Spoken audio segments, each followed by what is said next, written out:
Hi, folks, with Tacitus today, your pushback channel, and thank you for joining this audio live stream. Please listen to this presentation as you would a radio broadcast.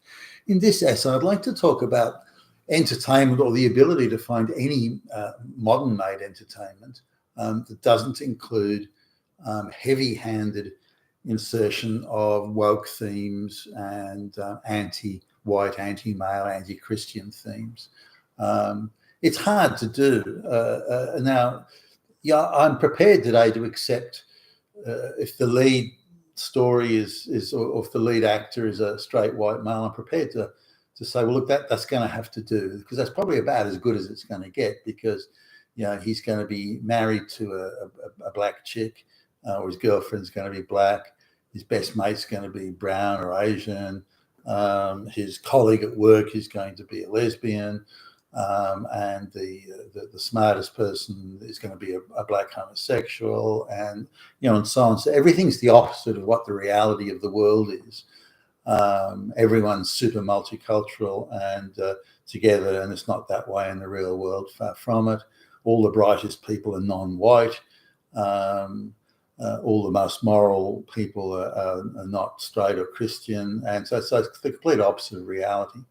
But that's the entertainment industry, and they're doing it with much purpose. Now, it doesn't take much to look at, well, who put this show together, who put this entertainment together, and you'll find that the production company is funded by some subsidiary organisation of the United Nations, which is funded in part by George Soros and various activist groups and so on. So none of it's natural or organic. No one's sitting down to say, I know, let's do a TV show or a movie or write a novel or whatever, any form of entertainment. Let's do it for the sole purpose of entertaining viewers or listeners or readers. Nothing that simply doesn't happen anymore. It used to, but it doesn't anymore. And I doubt anything would get the funding these days unless it was committed to pushing woke propaganda. Now, there's a program made some years ago, and it was thought that that only old white people would watch it, and so there was no real propaganda in it. There was a white lead. The main supporting actor was a straight white male. They had a bit sort of a partial girl boss in there, but it was a lesser role. You kind of didn't really see her. They made a short season, like a pilot season, on this program, and it turned out to be very successful. It surprisingly got a lot of viewers, far more than they ever imagined, and it crossed age. But instead of just old people watching it, young people and all sorts of people were watching this show. So it was determined, oh, holy crap, we have to use this as now a propaganda delivery. We've got eyeballs watching it. It must be now we must turn it into a propaganda delivery system. So in the second season, wow, did they hit it hard. Every episode was a moralizing story about not only about how evil, straight white males were, but about the empowerment of women. Women were way smarter than men, racist against black people, and homophobia, and the list just went on and on. And every episode was now dedicated to a woke issue of one sort or another, and the scripting. But you could see how the outline of the story had already been done, and then they sat down. So where can we insert wokeness into here? So that's how purposeful it is.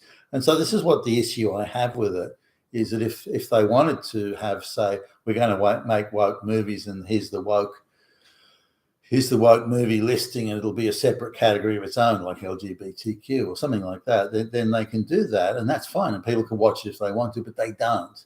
They try and deceive you into watching it, and treacherously deceive, in my view, to say, well, it's a show, it's entertainment, but really they've put into it a shitload of wokeness and anti, straight white male hatreds and so on.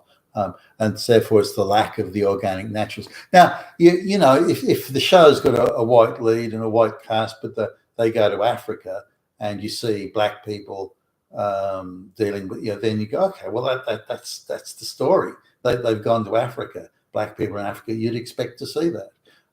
Or if they go to, I don't know, China or Japan or wherever. You expect to see the people from that place there. But instead, it's the reverse. The propaganda is heavily, aggressively and heavy-handedly inserted. And so I was looking at around that. I was going through the Netflix movies. There was a movie, and I was just sort of like channel surfing type thing through the movies, and I couldn't find.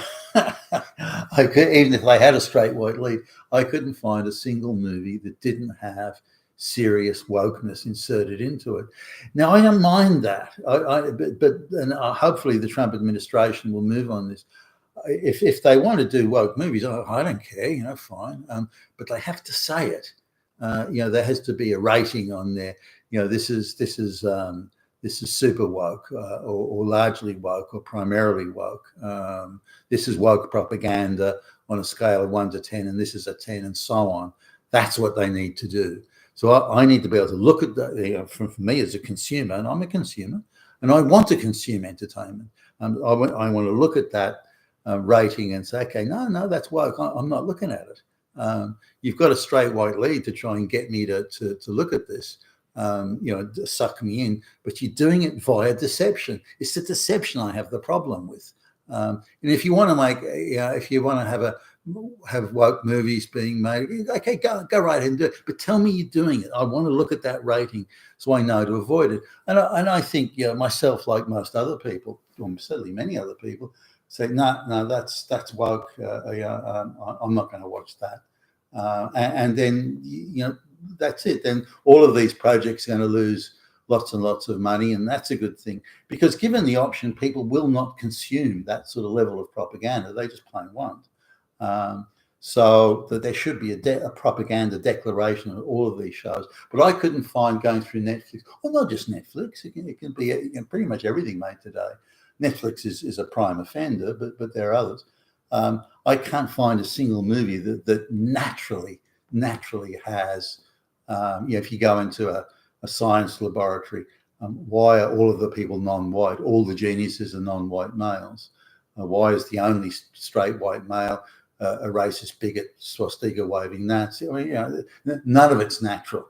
And I object to this propaganda. I want to be entertained by good stories. Even novels are rewritten, or when they're translated into say movies or TV programs or something like that. Even they're rewritten. For example, there's a novel that I read not long ago. Picked it up in a second-hand bookshop, and it was written in the 1960s, and everybody's white,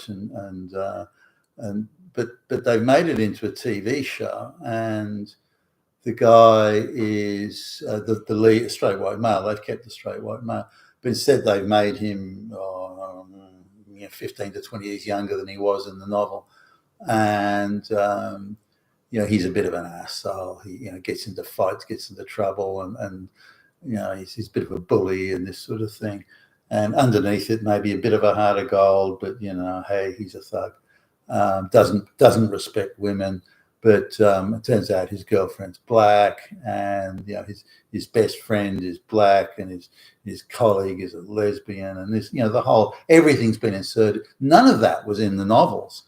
So again, and that I've got a problem with. There should be, in my view, there should be a declaration on the show that this has been rewritten this has been rewritten from the original to include gay, lesbian, black and brown, and propaganda.